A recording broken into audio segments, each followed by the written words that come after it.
Hoy, akala mo ba pupunta ka dito sa aming bahay para mabuhay ng marangya? Isang maayos na handog ay hindi mo man lang may bigay. Tapos magpapakain ka pa dito. Bumalik ka na sa iyong butas at magluto ng pagkain para sa handaan bukas. Hindi namin pinaalagaan ang maparasito sa pamilyang ito. Nang unang gabi nga aming kasal, binuksan ng aking biyanang babae ang pintuan gamit ang kanyang sariling susi na ibinigay ng aking asawa at pumasok ng walang pahintulot. Pagkatapos, ay inihagis niya sa aking mukha ang basahan ng kusina na puno ng mantika at amoy pagkain. Habang tinitingnan ko ang kanyang mukha na walang hiya at walang respeto, hindi ako umiyak tulad ng magababae sa teleserye. Sa halip, uminom ako ng malamig na tubig at ngumisi. Parasito, nakakatawa talaga. Hindi niya alam at malamang hindi niya malalaman kahit sa panaginip na ang townhouse sa Quezon City na nagkakahalaga ng 4 na milyong piso ang renta, pati na ang lahat ng pinakamahusay na kagamitan sa loob nito ay binili ko mismo gamit ang aking pinakhandang ipon bago kami kasal. Kung akala niya ay libre akong nakikinabang, ipakikilala ko sa kanya kung ano talaga ang kahulugan ng taong walang-wala. Mag-subscribe na kayo at samahan ninyo ako sa panunod kung paano magsusukli ang bida na ating kwento. Nagsisimula na ang lahat. Ang mabigat na belong kasal ay nakpapaga pa rin ng aking likod nang marinig ko ang nakakakili na tunong pagbubukas ang pintuan. Ika-10 araw ng Oktubre, gabi na, at ang townhouse sa Quezon City na ito ay hindi paganap na mainit-init na karamdam pa rin akong ginaw. 20 minuto bago iyon, ang aking bagong asawa na si Marco Reyes ay nagbihis muli, nagsuot ng kurbata, at sinabi sa akin gamit ang parehong labi na walang humpay na nag-isinumpang pagmamahal sa akin sa simbahan kanina. Kakain lang ako arroz caldo kasama ang magkakaibigan para sa maliit na selebrasyon. Ikaw muna ang gumagayos gamit. Ayos lang iyon, no? Naniniwala ako sa kanya. Inayos ko pa ang kanyang kolar na natikwas sa hangin. Ngunit ngayon, isang malakas na klik ang tumunog at bumukas ng marahas ang mabigat na pinto. Ang malamig na hangin mula sa labas ay biglang pumuno sa sala at ang aking sutlang duster na kakabitin ko lang ay nanginig. Ang nagsuot ng mataas na takong at pumasok sa aking bagong tahanan ay walang iba kundi ang aking biyanang babae at ang kapatid na babae ni Marco, si Christine. Hindi sila nagsuot ng sinalas para sa mga bisita. Ang masapatos ng biyanan ko, puno nga alikabok mula sa labas, ay tumatapak ng walang kahiyang maingay sa kahoy na sahig na aking pinunasan kahapon ng may pagmamahal. Sinundan siya ni Christine ng malapit, hawak ang kalahating baso ng iced coffee. Ang mamata niya ay paaligid-aligid na tinitingnan ang bawat bagay sa sala parang radar. Ay nako, parang funeral parlor naman dito. Ang malakas at maasim na boses ng biyanan ko ay umalpas sa walang lamang sala. Hindi niya man lang ako tiningnan. Diretso siya sa sofa, nagawa sa tunay, nakatat na Italiano na nakakahalaga ng mahigit 100,000 piso. Hinipuan niya ang malambot na balat nito, pinilik ang labi ng may hindi pa kagustong-gustong kilos. Ito na ba ang iyong handog sa aking anak? Kayabang-kayabang ang mababaeng ngayon, akala ko pa naman maayos ka. Ano ba itong kulay ng sofa? Malungkot, parang hindi bagong kasal. At yung ref na iyon nakita ko sa mall nun, wala man lang dispenser ng yelo. Ganito mo binabalewala ang aming si Marco. Nakatayo ako sa dulong pasilyo patungo sa kwarto. Buong araw akong nakatayo sa heels para salubungin ang mga bisita at halos hindi na ako makatigil sa sakit. Ang aking makamay na kumapit sa pintuan ay kumupas sa puti, bumaha ang mga alaala. 3 buwan bago iyon, dala-dala ni Marco ang aking kamay sa isang mahal na Italianong restaurant sa Bonifacio Global City. Nakmamahal ang mata. Sinabi niya, Isabel, ordinaryong empleyado lang ako ng gobyerno. Wala akong maibigay sa iyo. Kung sasama ka lang sa akin, magiging pinakamasayang tao na ako sa mundong ito. Ngunit ngayon, ang kanyang ina ay nakatayo sa harap ng mga kasangkapang aking binili sa ilang daang gabingang gising at pagtatrabaho at sinasabi niya na hindi sapat ang aking handog. Nanay, Ang maito ay lahat ayon sa gusto ni Marco. Sinubukan kong sabihin ng may pagpipigil sa boses. Tumahimik ka. Biglang lumiko ang biyenan ko. Matalim at mapait ang mga mata niya habang tinitignan ako ng buong katawan. Lumapit siya sa akin nang halos magdikit ang aming mamukha. Ang dibdib niya ay humihingal ng mabilis, parang nakasala akong hindi mapapatawad. Huwag kang sumagot ng ganyan sa nakakatanda mo. Alam mo ba kung gaano ako kahiya sa harap ng mga kamag-anak? Nagpadala naman ang iba ng cash na libo-libo at kumpletong mahal na bed set at silverware pa. Ikaw, ilang libong piso lang ang iyong pinadala, gayang mahirap. Nagsalita si Christine, hinitit ang kanyang iced coffee ng malakas. Tumunog ang yelo sa loop ng baso. Sabi ko na nga ba, Ate Isabel, empleyadong gobyerno ang kuya ko, iron rice bowl iyon. Ikaw, private company ka. Anumang oras maari kang matanggal, dapat maging magpasalamat ka na pinili ka pa rin ng kuya ko. Hindi ka nagpadala ngang maayos na handog, talagang walang respeto. Huminto ang aking pahinga. Nagdilim at nasunog ang loop ko sabay na naging yelo. Private company, dapat magpasalamat. Ang aking taunang sahot ay 3 beses na mas mataas kaysa kay Marco. Para protektahan ang kanyang maliit na pagpapahalaga sa sarili, lagi na akong ang nagbabayad sa mga dati namin. Pinili ko pa ang pinakasimpleng singsing sa lahat ng makikita sa alahas na tindahan.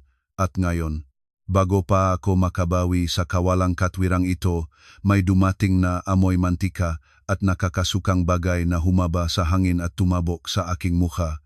Basahan ito, mada, luma, punong-punong ang mantika at tira-tirang ulam mula sa hindi ko alam kung ilang beses na ginamit. Dahan-dahang dumana ang mainit na tubig mantika sa aking kaliwang pisngi. Sinasamahan ang aking paginog na makeup na ginawa ng profesional na artist ngayong umaga at bumagsak sa aking puting kashmire na damit na giwan ng maruming dumi. Natahimik ang buong mundo. Narinig ko lang ang patak ng basahan at ang kabog ng aking puso. Bumaba ka at magtrabaho. Huwag kang umiyak diyan. Bukas ngang maaga pumunta ka sa palengke at bumili ng 10 ulong ang repolyo. Malapit ng magdal, hindi patapos ang atsara namin. Bukas ang hapon darating ang 20 tao mula sa aming pamilya dito para kumain bago sila dumating. Asine-asinin mo na ang lahat na iyon. Hindi kami nagpapanatili ng taong walang silbi. 10 ulong repolyo para sa isang bagong kasal na babae na hindi paman nakakainon ng mainit na tubig upong nakabaluktot sa malamig na sahig para magasin ng repolyo at magluto ng pagkain para sa 20 tao. Hindi ito pagsubok. Ito ay malinaw na pang-aabuso, isang lantarang pagtatangka na sirain ako mula pa sa unang gabi at gawin akong libreng alipin ng pamilyang ito. Dahan-dahan kong inangat ang kamay at tinanggal ang nakakadiring basahan mula sa aking mukha. Ang magaspang na tela ay nagpainit ng aking balat habang inilalayo. Sa sandaling nakita ko ang mukha ng biyenan ko, punong galit at kayabangan. Lahat ng aking pinagtimpirang galit sa manglup at put ay biglang nagelo sa katinding lamig.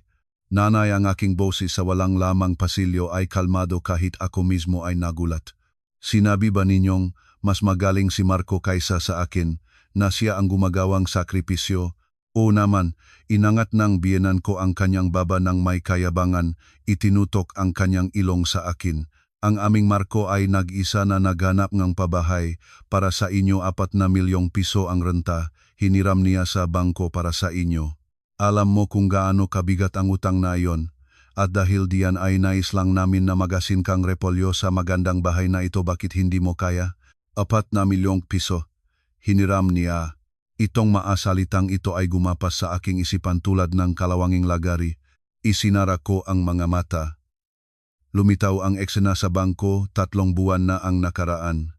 Ang buong ipon ko sa 7 taon ng pagtatrabaho, ang aking condominium unit bago kami kasal na ibinenta ko, lahat ng aking iPhone, mahigit 4 na milyong piso, ay ipinadala ko ng walang pag-aalangan sa account ng may-ari ng bahay. Ang pangalan sa kontratang renta ay malinaw at tiyak, Isabel Santos lang. Ngunit ang lalaking nangakong buhay at kaluluwa para sa akin hindi lang niya itinago ang katotohanan sa kanyang pamilya, itinaas pa niya ang 4 na milyong piso na iyon bilang kanyang sariling sakripisyong pagmamahal. Nagpanggap siyang bayani sa harap ng kanyang ina at kapatid ang duha ngunit marangyang lalaki na inialay ang lahat para sa kanyang minamahal. At ako, naging parasitong nakikipagsama at tinatanggap ang pagamak.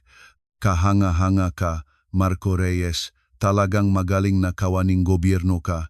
Hindi ako sumiga. Hindi ako umiyak tulad ng bida sa teleserye. Sa halip, dahan-dahan at may kahinhinan kong kinuha ang tissue at unti-unting pinunasan ang dumi sa aking pisngi. Sa bawat pahid, nadurog ang isa pang ilusyon ko tungkol sa kasal na ito. Itinatapon ko ang marumig na tissue kasama ng basahan sa basurahan. Pagkatapos ay lumiko ako, lumakad patungo sa rack ng susi sa may pintuan at kinuha ang aking bag, isang longchem na regalo ni Marco noong aming unang anibersaryo, ngunit siningil sa aking sariling credit card. Saan ka pupunta? Hindi mo ba narinig ang sinabi ko tungkol sa repolyo?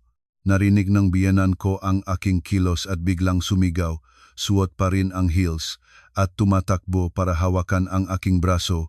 Bahagya akong lumayo, iniwasan ang kanyang kamay. Habang tinitignan ang kanyang nagulat na mga mata, isang malamig na ngiti ang lumitaw sa aking labi, isa na hindi ko kilala sa aking sariling mukha. Nanay, tumingin ako ng diretso sa kanyang nga mata.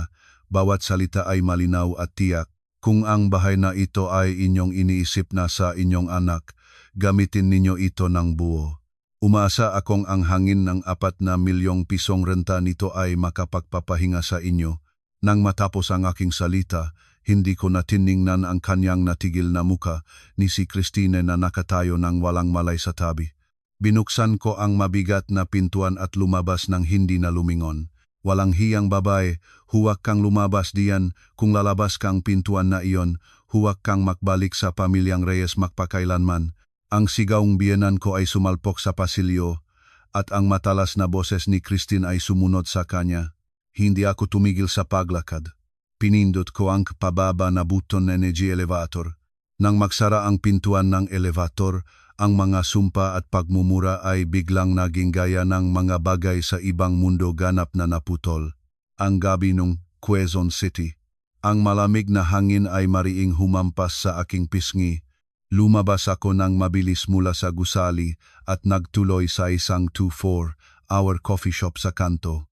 Nang itulak ko ang pintuan ng salamin, mainit na hangin ng aircon ang sumalubong sa akin, ngunit ang lamig na nakarating na sa aking mabuto ay hindi maaring matunaw. Isang iced coffee po, maraming yelo. Tinanggap ko ang kape, humanap ng sulok na upuan, at umupo. Kumagat-kagat ako ngang yelo. Hayaang ang kalamig na iyon ay bumaba sa aking lalamunan hanggang sa tiyan para puwersahang payapain ang aking nagnangalit na sikmura. Kinuha ko ang aking smartphone. Ang maliwanag na ilaw nga screen ay kumisap sa aking walang ekspresyong mukha. Hindi ako tumawag kay Marco para magtalo. Ang pinakahusay na ginagawa ngang mamang aabuso ay gawing itim ang puti, huminging libong paumanhin at balutan ang kanilang pagiging makasarili. Ang kailangan ko ngayon ay hindi paliwanag kundi aksyon. Binuksan ko ang aking contact list at hinanap ang numerong ginamit ko nung lumipat kami noon. Magandang gabi po. Santos Premium Movers po ito. Ang maayos na boses mula sa kabilang linya ay marinig kong sumagot at ang aking boses ay kalmado gaya ng nagtatanong tungkol sa panahon bukas. Kailangan ko ng VIP emergency service ngayon din. Ang address ay, binigay ko ang address at numero ng unit. Ngayon din, wala akong pakialam sa gastos. 3 beses na bayad kasama ang night rate at rush fee. Isang kahilingan lang ang mayroon ako. Sandaling itinaas ko ang tingin ko sa bintana. Tinitignan ang gusaling iyon na nagniningning sa malayo. Lahat ng aking gamit sa loop nga, unit na iyon walang matitira. Mula sa ref, sofa, matres, bide sa banyo, hanggang sa mga palayok at pinggan sa kusina bawat isa. Walang matitira sa loob maliban sa mga dingding. Pagkatapos ng tawag, pinindot ko ang numero ngang may-ari ngang bahay. Maraming tunog bago sumagot ang gontok na mayari. Hello? Ito ba si Isabel Santos? Bakit ka tumatawag ngayong gabi? Pasensya na po sa oras, sabi ko sa pinaka-profesional na tono. Si Isabel Santos po ito, ang tanan ng inyong unit sa Quezon City. Dahil sa personal na dahilan, opisyal kong ipinapaalam ang pakanselang kontrata simula ngayong oras. Ang kontrata ay nasa aking pangalan lamang. Ang multa ay ibawas na lang sa deposito. Ang natitirang 4 na milyong piso ay ibalik ninyo sa aking account sa loob ng takdang panahon ayon sa batas. Ang may-ari nagising bigla ay walang tigil na nagtanong. Mayos kong sinabi ang aking kahilingan. Sinabi na magpapadala ako ang opisyal na sulat bukas ng umaga at nagpaalam. Pagkatapos ng lahat ng ito, sumandal ako sa upuan at huminga ng malalim. Sa oras na iyon nagpadala ng notification ng aking smartphone. Maraming transaction alerts ang sunod-sunod na dumating. Ang malalaking halaga. Alam ko nang si Christine gamit ang aking credit card na nakakonekta sa account ni Marco ay bibili sa mall ngayong gabi bilang paghihiganti. Sige, bumili ka pa. Bilhin mo lahat ng gusto mo. Ang bawat sentavo na iyong gastusin ang gayon ay magiging lubid na magpupigil sa inyong league bukas. 2:00 ng madaling araw, 3 malalaking truck na movers ang tahimik na huminto sa ilalim ng gusali. Isang malaking crane truck ang dahan-dahang umakyat sa dilim at tumpa na dumaong sa balcony ng aming unit sa ika-6 na palapag. Dahil malinaw na tenant ako at hawak ko ang lahat ng resibo ng bawat kasangkapan at kagamitan, sinuri nga manggagawa ang aking ID at madokumento, at pagkatapos ay nagsimulang galaw ang lahat ng may kahusayan. Tulad ng masundalo, gumalaw sila ng makakasama. Ang sofa na katatat na Italiano ay nakabalot ng proteksyon sa loob ng ilang minuto. Ang ref ay maingat na inihiwalay. Kahit ang mga kurtina na nakakahalagang mahigit 20,000 piso ay isa-isang tinanggal. Nakaupo ako sa coffee shop at pinanonood ang lahat sa pamamagitan ng aking smart home app. Sa screen, ang punong gamit na kwarto ay dahan-dahang naging walang laman. Ang mainit at magandang bagong tahanan ay sa loob lang ng 2 oras ay ninakaw ang lahat nitong buhay at kulay. Puting-puting dingding na may bakas ng mga larawan. Walang buhok. Walang alikabok sa sahig. Nang lumabas na ang huling manggagawa matapos tanggalin ang bidet sa banyo, pinindot ko ang remote control button sa app. Nais ba ninyong baguhin ang password ng pintuan? Nang walang pag-alangan, pinindot ko ang confirm at naglagay ng bagong kombinasyon ng numero na wala kahit anong kaugnayan kay Marco Reyes.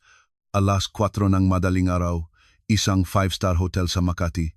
Sa mainit na shower ay hinugasan ko ang nakakasukang amoy ng basahan mula sa aking katawan. Nagbihis ako ang malambot na robeng hotel, nagbuhos ang malamig na tubig na punong yelo at komportableng umupo sa sofa.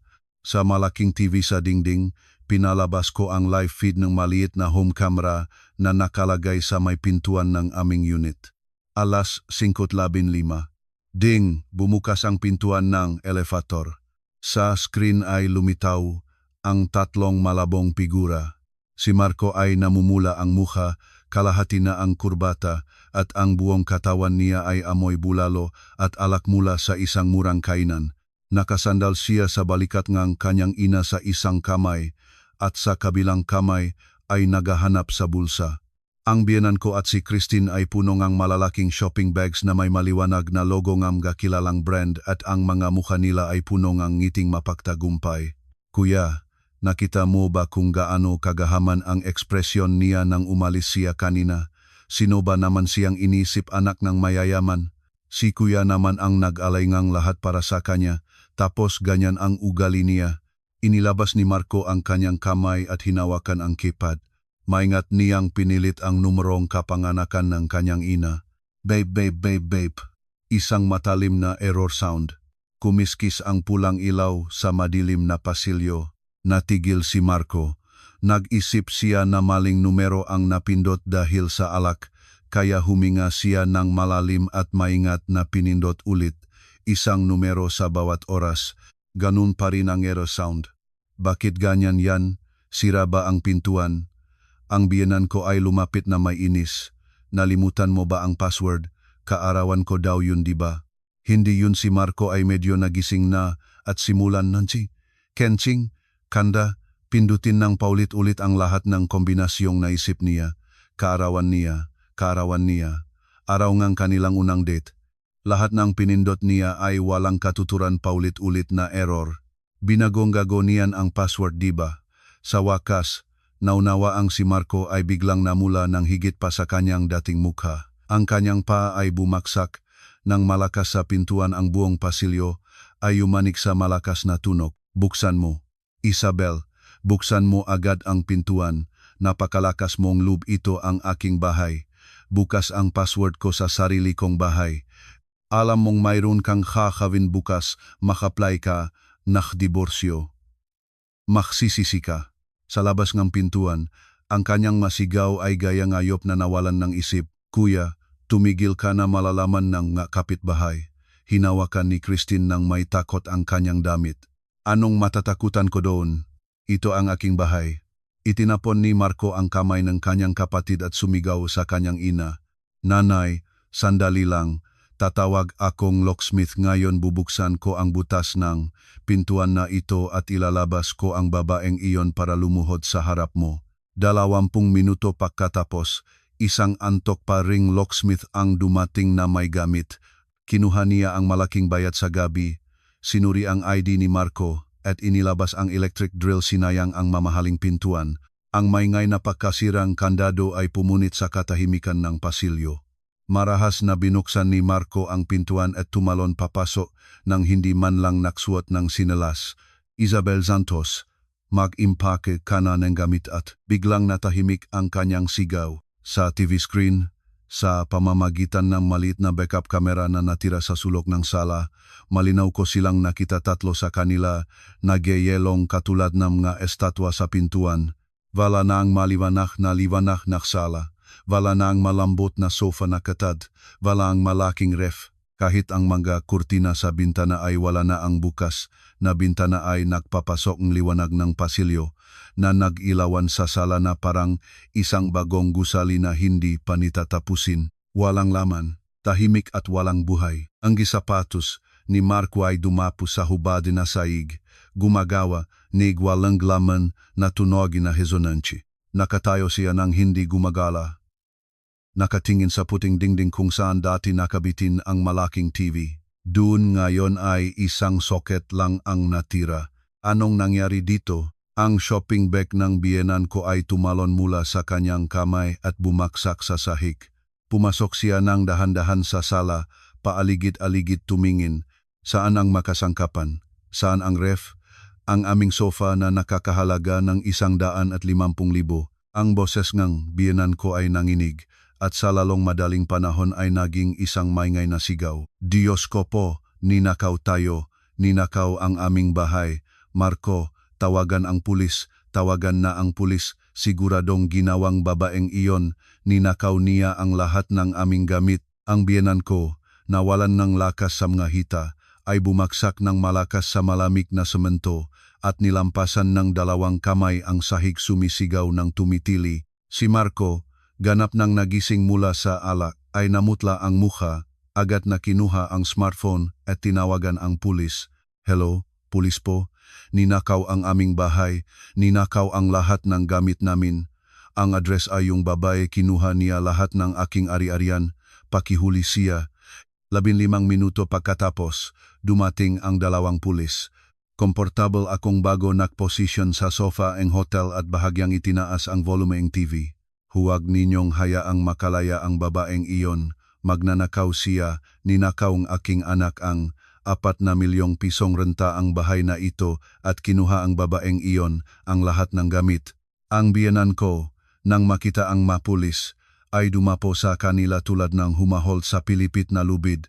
Itinuturo ang walang alikabok na walang lamang kwarto habang umiyak. Ang batang pulis ay tumingin sa paligid ng may kunot na ang walang lamang kwarto ay halos maaliwalas na malinis, pagkatapos ay tumingin kay Marco. Ginong Reyes, ito ba talaga ay isang kasong ang pagnanakaw?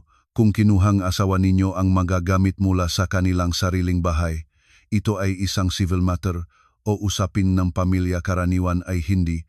Ito criminal theft. Ano ang civil matter? Ang lahat ng gamit na iyon ay binili ko. Ang 4 na milyong piso na renta na apartment na ito ay pera ko lahat. Si Marco ay nagtaas ng boses ng may kahihiyang nagtatangkang itago ang malaking takot sa loop niya. Sa oras na iyon, ang smartphone ko sa ibabaw ng coffee table ng hotel ay biglang nagliwanag. Isang hindi kilalang numero na may lokal na area code. Pinindot ko ang sagutin, sabay na pinagana ang record. Hello? Ito ba si Isabel Santos? Dito sa Quezon City Police Station ito. Nagbibigay kaming tawag dahil ang asawa ninyo, si Marco Reyes, ay nakulat na kinuha ninyo ang lahat ng gamit mula sa unit ng walang pahintulot niya. Totoo ba ito? Pulis po, kinuha ko ang aking baso ng tubig at malumanay na iginiling. Ang aking boses ay marinig ng lahat sa loob ng unit sa pamamagitan ng speaker ng pulis. Una, si Marco Reyes ay hindi pa ang aking legal na asawa. Hindi pa kami nagpapakasal sa civil registry. Pangalawa, ang kontratang rentangang unit na iyon, pati na ang bawat resibo ngang bawat kasangkapan at kagamitan sa loob nito ay nasa pangalan ko, Isabel Santos lamang. Nagsimula na akong mag-abiso sa may-ari ngang bahay tungkol sa pakanselang kontrata.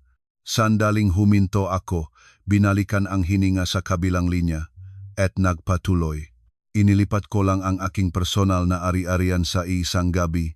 Anong batas ng Republika ng Pilipinas ang nilabag ko? Ilang segundong katahimikan, pagkatapos, ang boses ng pulis ay lumipat kay Marco malamig at formal.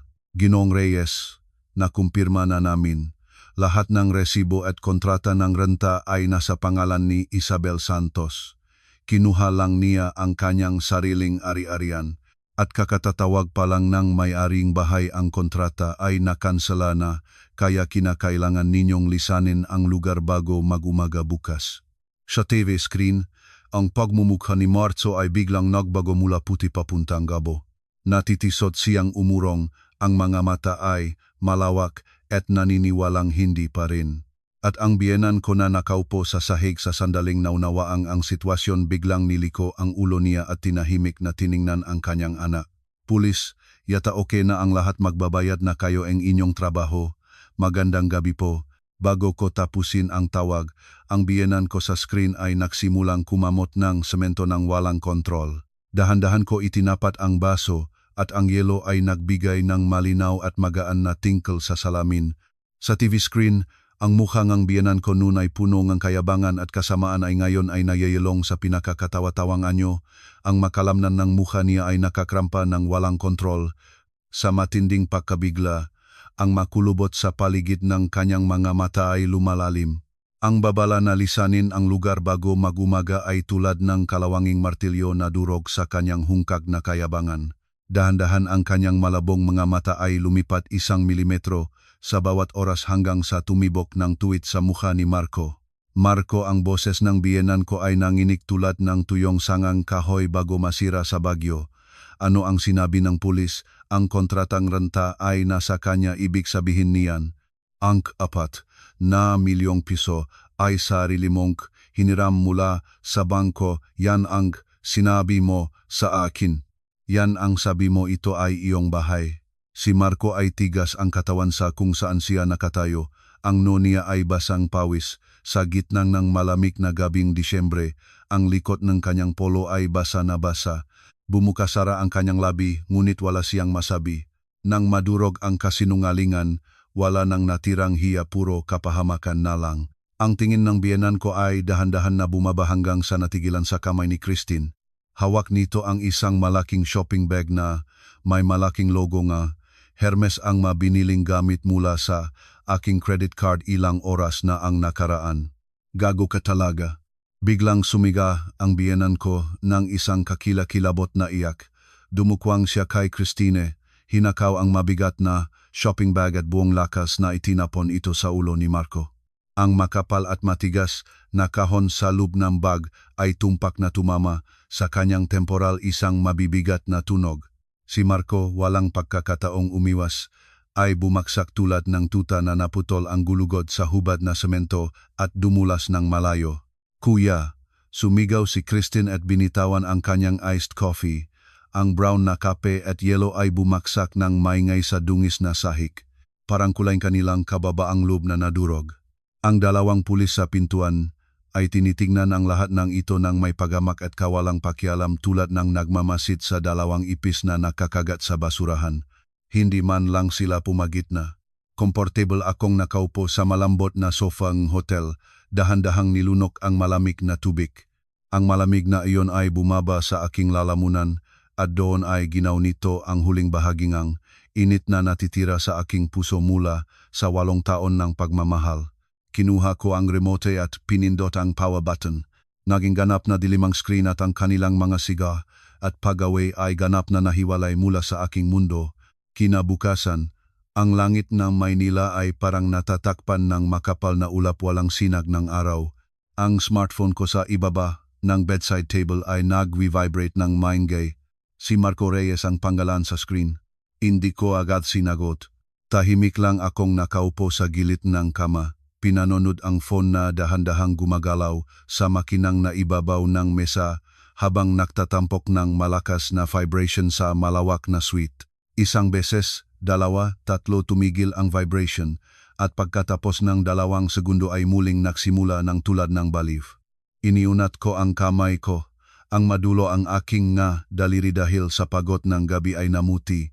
Muna ko pinindot ang record button kumpirmahin ang pula na tuldok na kumikisap sa regular na agwat bago maingat na i-swipe ang sagot at i-switch sa speaker. Hindi ako naksalita. Nakinig lang ako. Isabel, nasaan ka? Nakatanggap ka ng tawag, diba? Ang boses mula sa kabilang linya ay paos, nanginginig, at punong artipisyal na kababaang loob at pakikiusap. Ibang tao, na siya, mula sa nagmamajabang na empleyado NG gobyerno na pinagmamalaki NG miga kamag-anak sa kasal kagabi. Nanatili akong tahimik. Mahal ko, mag-usap tayo ng mahinahon. Alam ko galit ka, pero alam mo naman ang ugali ng aking ina walang pinag-aral, probinsyana, medyo lumang pag-isip. Anong mapapala natin sa pakikipag-away sa matanda? Kinuha mo ang lahat ng gamit sa bahay at lumabas kaalam ngang buong kapitbahayan ngayon. Nilunok niya ang laway, pagkatapos ay nagpatuloy sa tono na sa tingin niya ay nakakaantik. Isabel, kumilos kita ng ganyan para protektahan ang iyong dangal. Isipin mo kung malalaman ng aking pamilya na ikaw ang nagbayad ng 4 na milyon, ano ang isipin nila sa iyo? Magsasabi silang matapang na babae ka, na naagaw ang kapangyarihan ng asawa. Sinabi ko sa kanilang ako ang nagbayad para mabigyan ka dignidad ang ating relasyon. Ibalik mo ang magagamit. Kapag umuwi ka, palaluhuin ko ang aking ina at ipapaupo siya at hihilingin ko sa kanya na humingi ng tawad sa harap mo. Sapat na yan diba para maprotektahan ang iyong dangal. Lumitaw ang isang ngiti sa sulok ng aking labi. At sa oras na iyon, tulad ng isang nasirang pinto na marahas na nabuksan, nagbuhos ang lahat ng alaala. 2 taon na ang nakaraan. Nang nayangat ako bilang senior data analyst, dinala ko ang aking bagong business card at gustong mag-celebrate ngunit ang mukha ni Marco nang makita ang numero ng aking bagong sahod ay biglang naging madilim. Nang gabing iyon sa isang simpleng restaurant sa Katipunan habang iniinom ang beer, itinudla niya ang kanyang tinidor sa aking ilong at sinabi, Isabel, anong kwento ngang malaki kang kumita? Kung mataas ang kinikita ng babae, masama yun para sa asawa sisirain nito ang ego ng lalaki. Kapag nag-usap tayo sa harap ng aking mga kamag-anak, itatago mo ang iyong sahod. Huwag mong ikahiya ang aking trabaho bilang empleyado ng gobyerno maging mapagkumbabang asawa ka. Huwag magpakita ng kayabangan. Mula sa gabing iyon, para protektahan ang kanyang nababagsak na pagpapahalaga sa sarili bilang lalaki, lahat ng gastos sa dati ay ako ang nagbabayad. Ang kanyang barong ay gamit ang aking bonus. Kahit sa pagpreprepara na kasal, itinako ko ang aking balanse sa bangko para hindi siya minus. At ngayon ay may kapal parang sinasabi niya na ginawa niya ang lahat ng iyon para sa akin.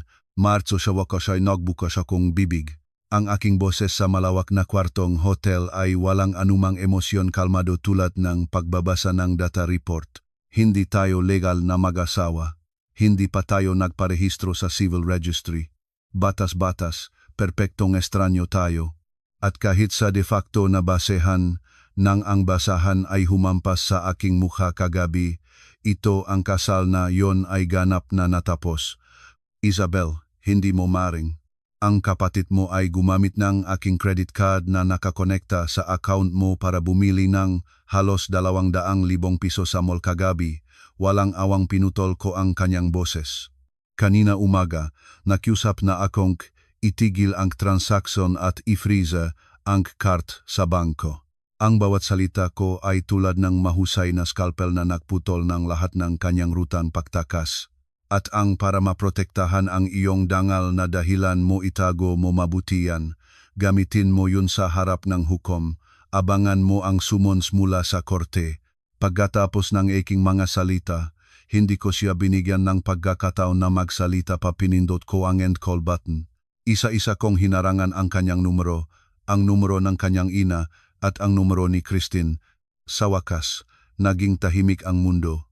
Hapon ng araw na iyon, isang kilalang law firm sa Ayala Avenue, Makati. Nakaupo ako sa VIP lounge ang isang firm na dalubhasa sa family law at civil cases. Ang bangongang sariwang kapa at natatanging amoyng premium na leather sofa ay lumulutang sa hangin. Sa labas, ang unang ulan ng Disyembre ay walang awang bumubuksok sa malaking bintana. Sa harap ko ay nakaupo si Abogado Ana Reyes, kilala sa buong industriya bilang walang luha at walang awa pagdating sa ganitong kaso. Itinulak niya ang kanyang ginto-rimot na salamin at maingat na pinag-aralan ang makapal na bunton ng dokumento. Isabel, ang maebidensyang dala ninyo ay perpekto.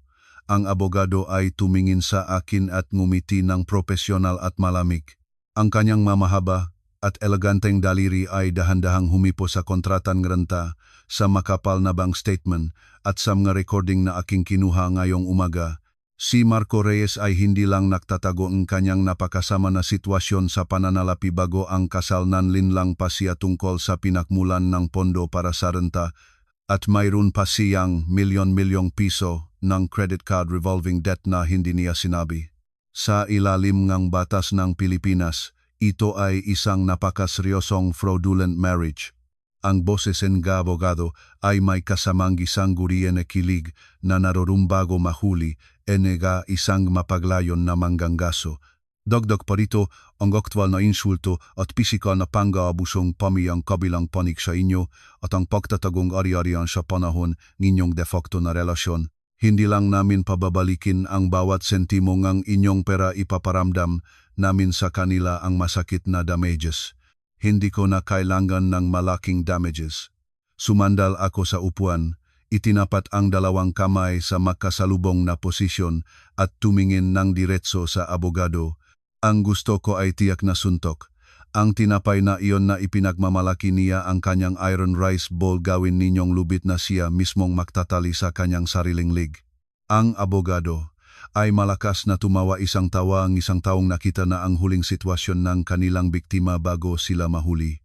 Ayon sa inyong kagustuhan, ngayong hapon magpapadala na kami ng asset freeze petition sa korte. Bilang unang hakbang, ang sweldo account ni Marco Reyes at ang kanyang retirement fund lalagyan namin ng pulang garnishment order. Pulang garnishment order para sa isang empleyadong gobyerno na nagbibigay halaga nga higit sa kanyang buhay sa reputasyon at face sa Pilipinas, ito ay katumbas ng isang panlipunang death sentence. Isang linggo pagkatapos, hindi ako naroon sa lugar, ngunit ang ulat ng abogado ay sapat na para mailarawan ang eksenang iyon ng buo sa aking isipan. Sa City Hall kung saan nagtatrabaho si Marco, sa isang hapon ng aktibong trabaho, katahimikang nagpapalabas lang ng tunog ang keyboard ang opisina. Biglang pumasok ang ilang court marshals na may opisyal na wage garnishment order at bumusog sa opisina ng Human Resources, sa isang gobyernong organisasyon na punong mahigpit na hierarchy at seniority, walang sikreto na nananatiling lihim. Ang court document ay naging isang napakalaking bomba na nagyanig sa buong City Hall. Ang makasamahan na kaninang nasa water cooler para mag-usap tungkol sa golf tuwing Sabado ay biglang nagbabangang boses at naktipon sa sulok. Tinitingnan si Marco na namuti ang mukha sa kanyang upuan tulad ng isang may nakakahawang sakit. Narinig mo ba? Ang sahog account ni Marco ay dinampot ng korte. Ang magandang rental apartment na iyon kuha raw niya sa panloloko sa asawa. Hala, lagi naman siyang nagmamalaking mayaman ang pamilya nila pala puro utang lang. Ang ina pa niya ay hindi lang lumaban sa manugang tinahol pa niya. Ngayon pinalabas ng babae ang lalaki sa unang gabi ng kasal. Ganyang ugali ang taong yan, paano niya mananatili dito sa ating opisina? Kahiya-hiya. Ang magulong na ito tulad ng karayom na may lason ay tumpa na tumalap sa puso ni Marco na nun ay puno ng kayabangan. Ang imahe niya bilang magino at mayamang empleyado ng gobyerno ay sa sandaling iyon ay ganap na bumagsak at naging putik. Tinanggal siya sa listahan ng mga kandidato para sa promosyon at ang kanyang department head ay tinawag siya sa isang oras na pagpapalabas ng hinanakit tungkol sa skandal na ito at iniutos sa kanya na ayusin ang sitwasyon agad. Ang kanyang hinaharap ay ganap na nakasara, ngunit ito ay simula pa lang ng impyerno. Nang mawalan ng proteksyon ang 4 na milyong pisong rental, ang 3 miyembro ng pamilya Reyes ay parang kuhol na tinanggal ng balat sa gitna ng malamig na panahon ng Disyembre sa Maynila. Dahil ang sahog account ni Marco ay nagarantiyahan ng korte at ang minimum na halaga lang ang natitira para mabuhay, walang kaya ang pamilya na maging deposito ng pinakamuramang apartment. Hinirap pang mababayaran ng card ni Christine at nam mautang sa bangko. Sila ay napilitang lumipat sa isang maliit at malamig at halumigmig na apartment sa Sampaloc. Walang sikat ng araw, may amag sa mga sulok. Huling linggo ng Disyembre, malamig na Biyernes ang gabi, malalaking patak na ulan ay bumaksak ng walang tihil. Ang temperatura ay bumaba ng ilang degree sa gabi. Suot ko ang pinakamagandang business attire na perpektong sukat sa aking katawan, nakasuot ng mayos na trench coat at nakaupo sa driver's seat ng isang Toyota Land Cruiser na aking binayaran ng buo. Mainit ang aircon sa loob. Ang mamainit na upuan ay nagbibigay ng kayaayang init mula sa aking likod pababa. Mula sa radyo ay umagos ang tahimik na musikang cello. Huminto ako ng malumanay sa harap ng isang semaporo sa isang lumang commercial street sa Sampaloc. Sa makabilang gilid ng kalsada ay malumang tsarinderya at murang karinderya ang nahanay. Sa pamamagitan ng makapal na tinted glass, ang aking tingin ay nakababad sa isang makipot na eskinita. Doon, sa sulok na puno nga nagsikip na basura, may nakaluhod na isang matandang babae na nagtatangkang hilahin ang malaking itim na basurahan. Isang matandang babae. Nakasuot siya ng mga makakaibang kulay na lumang sweater na punong bubbles at sa ibabaw nito ay isang plastic apron na may mansang mantika at sinigang na sabaw. Ang kanyang buhok ay nakadikit sa noo, basang pawis at ulan. Sa nalaladlad na sahig, natapilok ang kanyang paa at siya ay nahulog sa mga dumi. Ang itim na supot ng basura ay napunit at lumabas ang bulok na tira-tirang gulay, mga butong manok, at puting-puting taba na nakbuhos sa kanyang buong katawan at mukha. Nanatili siyang nakahandusay sa lupa, sinusubukan ng mga kamay na makalayo. Sa oras na iyon, ang asol na ilaw na posta ay nakliwanag. Iyon ang aking biyenan. Ang babaeng nun ay mayabang na pumunta sa aking apartment na may matataas na takong, nakokomento sa kulay ng aming sofa na malungkot, at naghagis ng marumig na basahan sa aking mukha at nagutos sa akin na mag-asin ng 10 ulo ng repolyo. Ngayon, ang kanyang dalawang kamay ay namamantal at pula at namamaga at punit-punit mula sa mahabang panahon ng pahugas ng magapinggan sa malamig na tubig ng tsarinderya sa likod. Ang kanyang pera na ginastos ng walang kahiyang kalayaan kasama ang ibinayad para sa mga credit card ni Christine ay nagresulta sa araw-araw na 10 oras ng pagkukusot ng mga pinggan para mabayaran ang mautang. Hoy, matanda, ang isang basurahan lang ay ilang oras na. Pumasok ka na at hugasan na ang mga plato. Gusto mong mapalayas.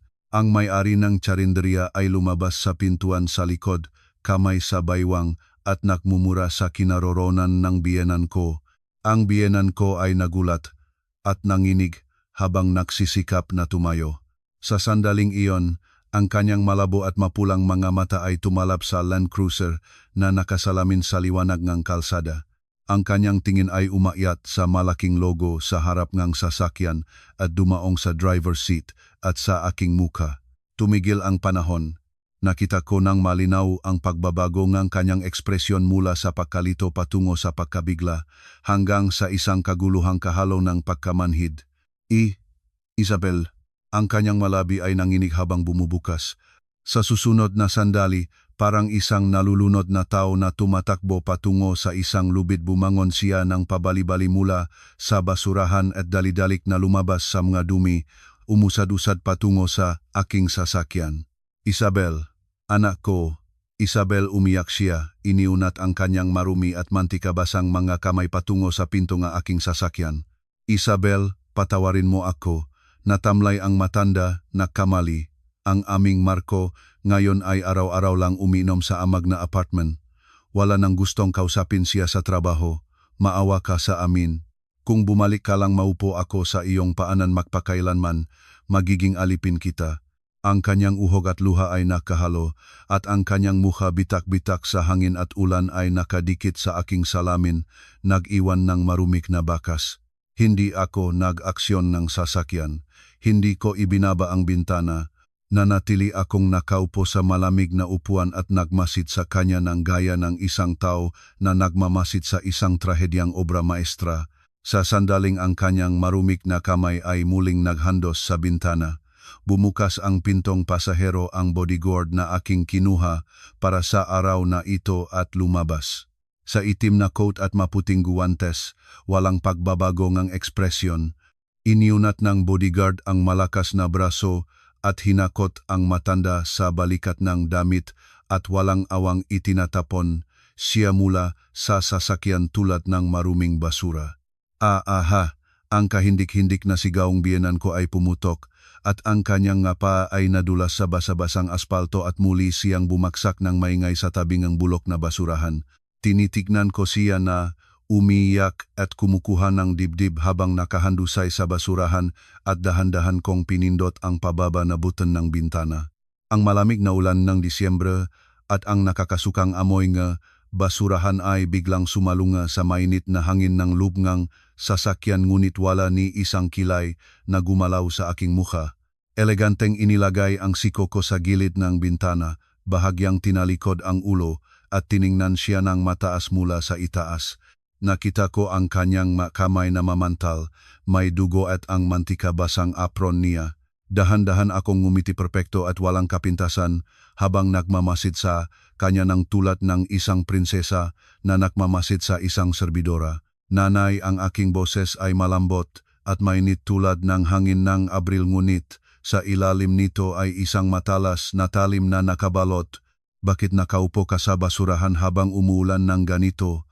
Nagtatrabaho ng iyan ang may-ari ng tsarinderya at nagbabantay pa siya sa inyo. Ang biyenan ko ay nanginik ng buong katawan, itinaas ang ulo. Hindi siya nakahanap ng kahit isang bahagi ng pagmamahal sa aking kahusay na pinahandang mukha at nang mawala ang kanyang pag-asa, ang kanyang malabi ay nanginig ng labis. Isabel, maawa ka sa amin. Bumalik ka na. Lumalim pa ang ngiti ko sa labi. Tiningnan ko ang kanyang mata ng diretso at bawat salita ay malinaw na sinabi, tiyak na binawi ang kanyang sariling mga salita na noong una ay isinumpa niya sa akin. Nanay, magtrabaho po kayo ng mabuti. Sa mundong ito, walang lugar para sa mga taong walang silbi na kumakain ng libre. Sa oras na matapos ang aking salita, inalis ko ang tingin sa kanyang mukha na naging puti sa pagkabigla at agad na pinindot ang button ng bintana. Ang tinted glass ay dahan-dahang umakyat, inilayo ang kanyang kahindik-hindik na pag-iyak, ang nagpapatay na hangin ng ulan, ang nakakasukang amoy ng basurahan at ang 8 taon ng nakakasukang nakaraan ganap at magpakailanman mula sa aking mundo. Ang semaporo sa harap ay naging berde. Inaksyon ko ang sasakyan. Ang malakas na makina ay nagbigay ng mababang malalim na tunog. Ang itim na Land Cruiser ay dahan-dahan at eleganteng lumipas sa malamig na ulan ng Disyembre. Sa walang lamang kalsada, sa ilalim ng malamig na gabi ng Maynila, ang natitira ay isang matandang babae na kumukuhang ng dibdib sa tabing ng basurahan umiyak nang walang sumasagot magpakailanman. Hanggang dito ang kwento ngayon. Umaasa kaming nagbigay itong kasiyahan sa inyong lahat. Palagi kayong manatiling masaya.